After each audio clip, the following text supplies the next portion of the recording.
앞서 전해드렸습니다만 3년 만에 국내에 중동호흡기 증후군 메르스 환자가 발생했습니다. 더 확산될 우려는 없는지 한림대 감염내과 이재갑 교수와 함께 얘기 나누겠습니다. 어서 오십시오. 네, 안녕하세요. 네. 일단 지금 환자가 한 명 발생한 상황인데 네. 환자 상태는 비교적 안정적인 걸로 전해지고 있죠? 네, 어제 그 질병관리본부 브리핑에서 서울대병원에서 이제 치료를 담당하고 있는 교수님 직접 나오셔서 설명하셨는데 네. 환자 호흡곤란이나 이런 증상 없이 이제 네. 안정적으로 환자 상태 유지된다고 하고는 있습니다. 다만 네. 이제 메르스 환자들이 대부분 입원하고 나서 3, 4일 이내나 뭐 일주일 이내에 환자 상태가 악화되는 경우들이 이제 드물게 있어서 네. 지속적인 관찰은 필요할 거로 생각이 됩니다. 드물게 있다는 얘기는 그렇게 많지는 않다는. 초반에 얘기네요. 증상이 이제 가벼운 분들은 대부분 가볍게 지나가는 경우들이 많고요. 네. 초반부터 증상이 심한 분들은 또 급속도로 지나가는 경우들이 많은 상황이라 좀 경과를 봐야 될 것 같습니다. 그렇다면 이번 환자는 지금 초기에 좀 안정적이니까 어떻게 예. 보면 쉽게 지나갈 수도 있겠네요. 예, 그럴 가능성을 좀 기대를 하고 있죠. 네. 예. 그럼 여기서 잠깐 정은경 질병관리본부장의 발표 내용을 들어보고 대담 이어가겠습니다. 환자는 61세 남성 한국인입니다. 쿠웨이트 방문 후에 아랍에미레이트 두바이를 거쳐서 입국한 환자이며 중동 호흡기 증후군 의심 증상이 보여서 현재 국가 지정 격리 병상에 격리되어 메르스 검사를 실시한 결과 금일 오후에 양성으로 확인이 되어 역학조사 및 현장의 즉각 대응을 실시하고 있는 중입니다. 네, 지금 설명 들었습니다만 이번 메르스도 결국은 중동 지역에서 시작이 된 그렇죠. 건데 확진까지 이르게 된 과정 좀 궁금한데 간단하게 설명을 좀 해주시죠. 네, 환자가 이제 사업차 쿠웨이트 방문했었던 것 같은데요. 예. 이제 쿠웨이트 방문 중에 이제 설사 증상이 있어서 예. 쿠웨이트 병원에 아마 방문했던 것은 아마 8월 28일이었던 것 같은데요. 예. 그 이후에 이제 여행 마치고 이제 두바이 거쳐서 한국에 9월 6일, 7일인가요? 7일 날 이제 예. 귀국을 했고, 근데 환자가 이제 검역소는 이제 지나갔는데 이제 지난 이후에 설사 증상이 있고 이러다 보니까 예. 이제 삼성서울병원으로 바로 이제 택시를 타고 가게 된 것 같고, 예. 삼성서울병원에서는 이제 환자 상태를 보니 메르스 의심 지역을 여행을 갔다 왔고, 예. 또한 발열도 있고 호흡기 증상도 있다. 그래서 이제 그 병원 응급실 앞에 있는 음압격리실에서 따로 환자 진료를 하고. 그 다음에 바로 이제 국가지정격리병원 서울대병원으로 이제 이송을 한 것으로 생각이 됩니다. 그래서 예. 서울대병원에서 검체 채취가 되고 그 다음 날인 이제 어제 오후 4시에 이제 확진이 된 것으로 알려졌습니다. 어떻게 보면은 환자 본인이 네. 대처를 잘했다고 볼 수도 있겠네요. 예, 일단은 이제 환자 본인이 이제 바로 이제 병원으로 갔는데 또한 이제 대중교통 이용하지 않고 예. 택시를 타고 가서 이제 노출된 사람 최소한 부분들은 있는데요. 다만 이제 검역소를 지나갔을 때 본인이 이제 발열이 이미 있었었던 것들, 설사가 있었던 증상들을 좀 검역관한테 좀 자세히 통보를 했었으면 거기서 예. 걸러져서 병원으로 바로 국가지정격리병원으로 바로 이송되었으면 어땠을까 하는 아쉬움은 조금 있습니다. 예. 입국 당시에는 뭐 발열이나 이런 증세는 없었고 단지 네. 설사만 있었는데 그런 경우가 간혹 있습니까? 예, 간혹 있죠. 그러니까 왜냐하면 이제 이미 8월 28일에 이제 그 쿠웨이트에서 병원에 방문해서 아마 약을 처방을 받았을 거기 때문에 예. 아마 그 안에 만약 해열제가 있었다 그러면 공항 검역대를 통과할 때는 열이 없었을 가능성도 있거든요. 예. 그렇지만 아마 열감이나 이런 것들을 아마 느끼고 있었을 가능성이 높고 호흡기 증상이 아마 이미 시작이 되고 있었을 상황이었을 거로 생각이 돼서 예. 그래서 이제 그런 부분들 환자분이 자기 증상 아마 설사 증상이 없었으면 아마 보고를 했을 것 같은데 설사 증상이 주된 증상이니까 아마 그런 얘기를 못하지 않았을까 생각이 좀 됩니다. 예, 물론 발열이 처음부터 나지는 않았습니다만은 네. 병원에서는 발열뿐만 아니고 네. 가래, 폐렴 증상 네. 이런 게 다 확인이 됐어요. 그렇다면은 만약에 환자가 병원을 찾지 않았다면 네. 좀 상황이 더 악화될 수 있을.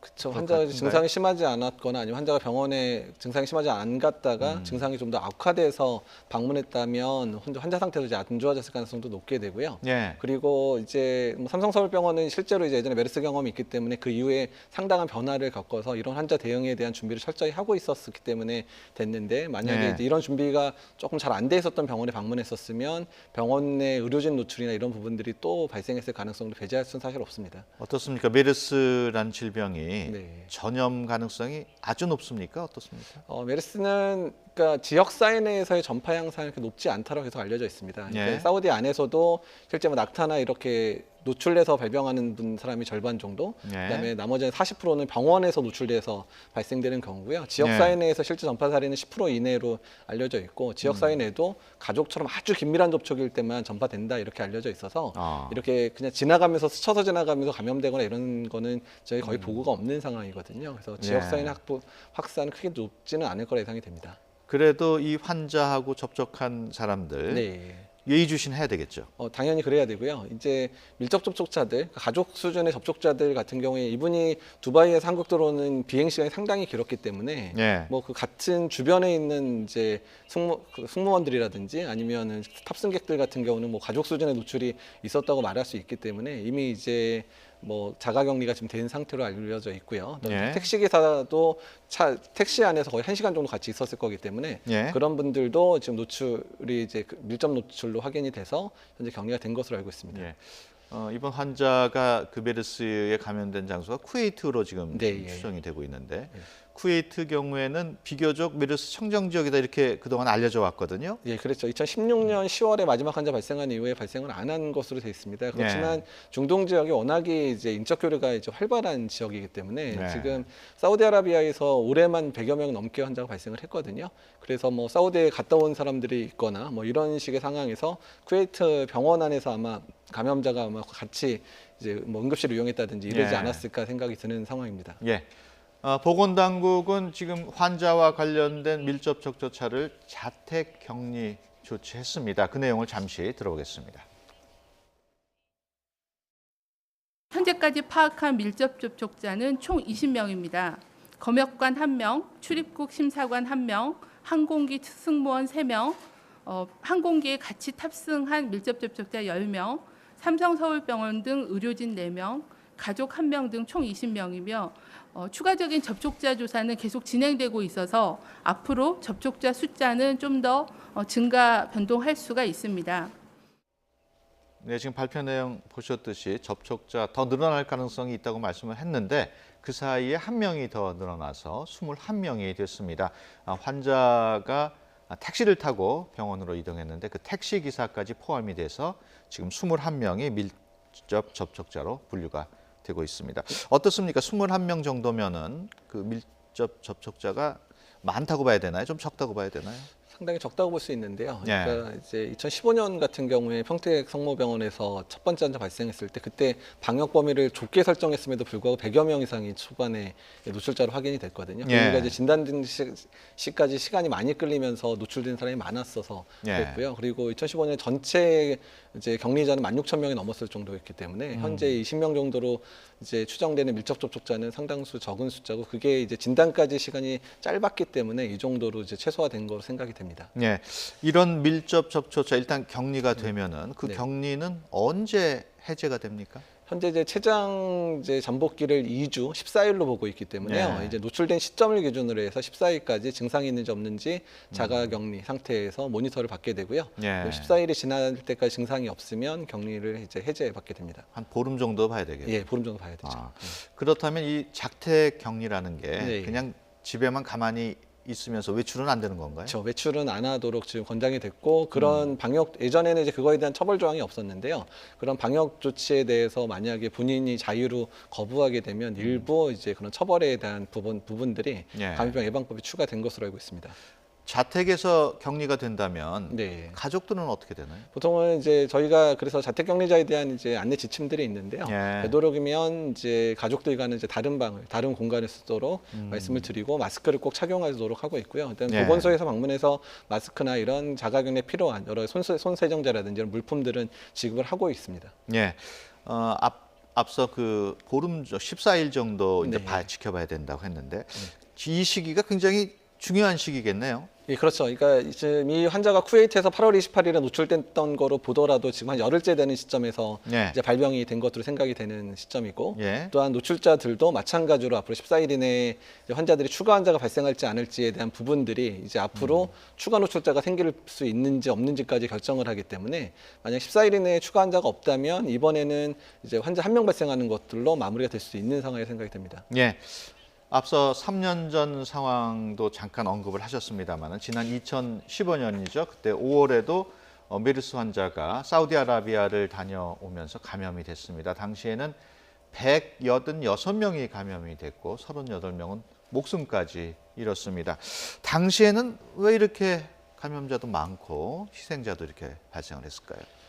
첫 번째 환자가 이제 그 증상 발현이 되고 나서 메르스가 삼성서울병원 응급실에서 메르스 진단받기까지 거의 이제 보름 정도의 시간이 걸렸거든요. 예. 그러면서 실제로 이제 한 중소병원에 한번 입원해서 한 일주일 정도 있었고 다른 의원급도 한 2번 들려서 여러 병원을 들리면서 확산이 됐었고요. 또 두 번째 문제는 삼성의료원 응급실에서 이제 또 14번째 환자가 또 있으면서 있으면서 또 대량의 노출 환자들이 있었습니다. 그래서 두 가지 사건, 평택 성모병원 안에서의 상황, 삼성서울병원 응급실의 상황에서 노출자 범위가 제대로 이제 확정이 되지 않으면서 대량의 환자가 발생하는 상황이 발생할 수 있었습니다. 예. 사실 3년 전 당시에는 삼성서울병원에서 이른바 슈퍼 전파자 그렇게 이름을 붙였습니다만 그때 이제 2차 유행에 진행이 됐는데 이번 환자도 공교롭게도 삼성병원에서 진단을 받게 됐어요. 뭐 특별한 이유는 없겠죠? 뭐 특별한 이유보다는 삼성병원이 가지고 있는 이제 명성 때문인 걸 생각이 됩니다. 그래서 삼성서울병원에 가면 그래도 진료를 잘해주겠구나 생각이 들어서 방문했었던 거 생각이 되고, 다만 이제 많이 달라진 거는 삼성서울병원이 이제 메르스 상황을 겪고 나서 응급실 체제로 완전히 변경을 해서 이런 이제 의심되는 환자가 오게 되면 응급실 자체 진입이 안 되고 이제 응급실 밖에 있는 음압격리실을 통해서 진료를 하게 되는 시스템이 갖춰져 있어서 이번에는 응급실 도착했을 때 이제 실제 환자를 보는 이제 의료진들도 보호구를 다 착용하고 진료를 했었었고 다른 환자들에게 전혀 노출될 만한 상황이 발생하지 않았다라고 삼성병원 관계자 통해서 이야기를 들었습니다. 그러면 그만큼 3년 전보다는 대응을 잘했다고 봐야 되겠네요. 예, 정말 삼성병원은 정말 잘 대응한 것으로 현재는 보입니다. 예. 정부도 3년 전과는 달리 신속하게 지금 대응을 하고 있는데 당장 오늘 오후에 관계장관 회의 예정이 되어 있습니다. 그 회의에도 참석하시죠? 예, 참석하게 어제 연락을 받았습니다. 어떤 문제를 논의하게 될까요? 일단은 이제 환자 발생 상황에 대한 뭐 공유가 이루어질 것 같고요. 제가 회의 자료를 준비하지는 않았지만 일단은 뭐 내용을 기대하면 또 관계부처가 협조해야 될 일들이 여러 가지가 있습니다. 특히 행안부 같은 경우는 자가격리된 사람들에 대한 행정 지원들, 왜냐하면 뭐 혼자 사는 이런 분들이 자가격리되면 뭐 음식물이나 이런 걸 조달할 수 있는 상황들도 안 되기 때문에 그런 거에 대한 행정 이제 지원들, 또 지자체 같은 경우에는 격리자가 소속돼 있는 지자체의 경우에는 그런 환자들에 대한 능동 감시 상황들을 계속해서 모니터링을 해야 되기 때문에 그런 부분이 잘 체크되는지 이런 부분들에 대해서 전반적인 종합적인 관리 상황들을 정말 총리 주재로 이제 진행할 것 같습니다. 앞서 그 관련 회의 내용을 보면은 그 말씀하신 뭐 보건복지부라든가 질병관리본부, 행정안전부도 얘기도 했습니다만 그밖에 또 관련 부처가 있습니까? 관련 부처들이 지금 이제 뭐 소방과 관련돼 있는 부서들도 아마 이제 올 수도 있고, 근데 그 정도 수준으로 알고 있습니다. 지금 확진 환자가 한 명 발생한 상황입니다만 올해 곳곳에서 메르스 의심 환자들은 꽤 발생을 했었습니다. 그래픽으로 준비를 했는데요. 잠깐 보시겠습니다. 네, 올해 메르스 관련 신고 건수는 949건이었고요. 의심 환자가 그 가운데 166명이었습니다. 다행스럽게도 모두 음성 판정을 받았죠? 네, 음성 판정 받았습니다. 저 정도의 발생 또 음성 환자 수 어떻게 봐야 될까요? 그만큼이나 이제 중동이랑 우리나라랑 교류가 좀 활발하게 되고 있다는 거고요. 또 이제 거꾸로 말씀드리면 이제 국민들의 인식도 많이 향상이 돼서 자기가 조금이라도 인식이 되면 신고해서 의심 환자인지 아닌지도 지금 확인을 받고 있고 또 실제로 이제 의심 환자가 됐을 경우에 보건당국이 환자 이송 국가지정경비병 이송하는데 그에 대한 협조라든지 이런 부분에 있어서 잘 되고 있어서 국민들의 시민의식 향상도 이런 이제 방역 자체가 잘 진행하는데 크게 이제 영향을 끼치고 있는 것으로 보입니다. 네, 지금 방금 전에 뉴스 속보로 밑에 하단으로 나갔습니다만 대응 수위를 격상을 했어요. 질병관리본부에서. 저런 조치는 왜 나왔을까요? 그러니까 지금 메르스에 대한 매뉴얼을 보게 되면요, 확진 환자가 한 명이 진단이 되면 주의 단계로 격상을 하도록 지금 돼 있습니다. 그래서 이제 그 매뉴얼에 따라서 진행이 됐고 어제 저녁에 이제 위기 대응 회의가 있었고요. 그 위기 대응 회의에서 주의를 격상하는 부분에 대해서 결론을 내리고 오늘 아침에 아마 이제 공포를 한 것으로 생각이 됩니다. 그 앞서 저희가 음성 환자 발생 통계를 봤습니다만 이제 확진 환자는 이번에 한 명이 처음 발생한 거고 중동하고의 계속 교류가 활발하기 때문에 앞으로도 뭐 환자가 발생할 가능성은 언제든지 있다고 봐야 됩니까? 그렇죠. 언제든지 있다고 봐야 될 상황입니다. 그만큼 우리나라뿐만 아니라 유럽이나 이런 데서도 계속 확진 환자들이 나오고 있는 상황, 유입된 확진 환자들이 나오고 있는 상황이어서요. 예. 지금 현재 2015년 이후에 갖추어진 방역 체계들을 조금 더 섬세하게 다듬어서 어떻든 환자 한 명이라도 놓치지 않도록 잘 준비는 해야 될 것 같습니다. 예. 중동 메르스 치사율이 약 40%로 아주 높은 것으로 알려져 있는데 우리나라 경우에는 19%인가요? 20% 정도로 20% 마지막에 정도? 뒤늦게 한 분이 사망하셔가지고 예. 그렇다면은 절반 수준인데 네. 왜 이렇게 중동보다는 치사율이 낮을까요? 그러니까 이제 뭐 몇 가지 분석이 되는데 첫 번째는 이제 낙타해나 이런 실제적으로 첫 번째 발생한 환자들의 중증도가 상당히 높습니다. 그래서 예. 중동에서 처음 이제 그 지역사회에서 발생하는 환자 수의 중증도가 높은 부분들이 영향을 끼치고 있는 것으로 보이고요. 예. 그다음에 두 번째는 이제 의료 수준의 차이인데 우리나라가 이제 중환자 치료나 이런 부분에 있어서는 뭐 거의 세계 최고 수준에 도달해 있는 상황이라 환자 예. 치료 자체를 잘하는 부분들도 영향을 주고 있는 것 같습니다. 예. 메르스 자체가 이제 바이러스 질환이기 때문에 네. 특정 바이러스가 딱 지금 지정이 돼 있습니까? 아니면 메르스 관련 바이러스가 여러 종류가 있습니까? 메르스 바이러스라고 그게 특정 바이러스 이름입니다. 예. 아, 그렇다면 돌연변이 같은 건 없습니까? 돌연변이는 아직까지는 아주 극소수의 돌연변이는 확인되지만 그게 병독성을 바꿀 정도의 돌연변이는 아닌 것으로 아직까지는 이해가 되고 있습니다. 그렇다면은 대부분의 바이러스 질환이 그렇습니다만은 치료가 쉽지 않지 않습니까? 예를 들어서 네. 독감 같은 경우도 네. 바이러스이기 때문에 그냥 뭐 한 2, 3주 고생하다가 낫고 이러는데 어떤가요? 이제 뭐 인플루엔자처럼 뭐 타미플루 뭐 이렇게 딱 특정 치료제가 나와 있는 바이러스 질환이 사실 많지는 않습니다. 특히 네. 메르스조차도 이제 시간이 벌써 한 6년이 넘게 지났지만 특정 치료제가 아주 특효약이다 이런 게 이제 연구는 되고 있지만 밝혀진 바가 없어서 네. 이제 기존에 쓰던 다른 질환에 쓰이던 바이러스 치료제가 일부 효과가 있다 정도가 알려져 있어서 국내에서도 환자가 2015년에도 그렇고 아마 지금도 그렇게 사용되겠지만 효과가 있을 만한 약들을 조합해서 사용하는 방식으로 현재는 치료를 하고 있거든요. 아, 그러면 떡 부러진 치료제는 없는 네, 상황. 아직까지는 이제 상용화까지는 아직 이르지 못했습니다. 연구는 되고 있는데요. 그러면은 병원 측에서도 그냥 대증요법으로 이렇게 하는 건가요? 그렇죠. 그러니까 뭐 이제 환자가 호흡곤란 있으면 산소 공급하고 뭐 아주 극심한 호흡곤란이면 뭐 인공호흡기를 단다든지 이런 쪽에 가장 이제 환자를 도와주는 치료가 메인이고요. 예. 근데 그 외에도 어쨌든 조금이라도 효과가 있는 약들이 한 두세 가지는 나와 있기 때문에 예. 그런 약들을 환자 상태에 따라서 조합해서 사용하기도 합니다. 예. 결국 가장 중요한 게 메르스에 걸리지 않고 이제 예방하는 게 중요할 텐데 네. 뭐 특별한 예방 방법이 있을까요?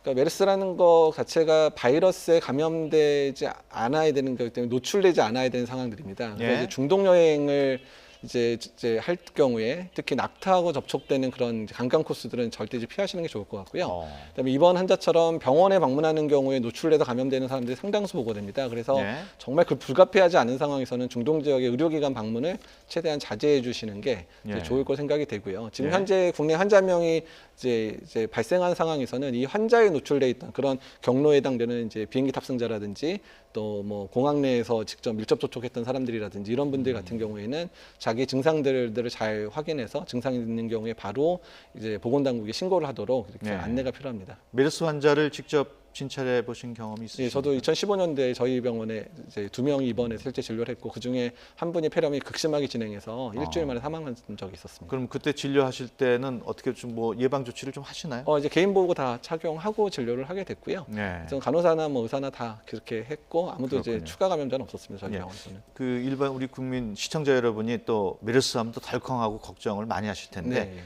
그 국민 여러분께 간단하게 좀 설명을 해주시죠. 뭐 2015년 같은 경우는 질병에 대해 잘 몰랐기 때문에 대처를 잘 못했다면 예. 이미 이제 한번 경험을 하고 나서 각급 병원뿐만 아니라 보건당국도 많이 이제 준비를 하고 특히 이렇게 되니까 하루 만에 환자가 진단되는 것처럼 신속하게 일이 좀 처리가 되고 있거든요. 예. 그래서 방역당국의 어떻든 이제 정보라든 이런 것들을 습득을 하시고 혹시라도 노출 가능성이 있는 분들 같은 경우는 질병관리본부 콜센터는 1339라고 번호가 있습니다. 예. 그래서 그 번호를 통해서 증상을 얘기하고 자기가 의심 환자가 아닌지에 대한 이제 판단과 지시를 받으시면 예. 어떻든 안심하고 생활할 수 있을 거라 생각이 듭니다. 3년 전만큼 그렇게 너무 걱정은 안 해도 되겠군요. 지금은 그럴 것 같습니다. 예, 알겠습니다.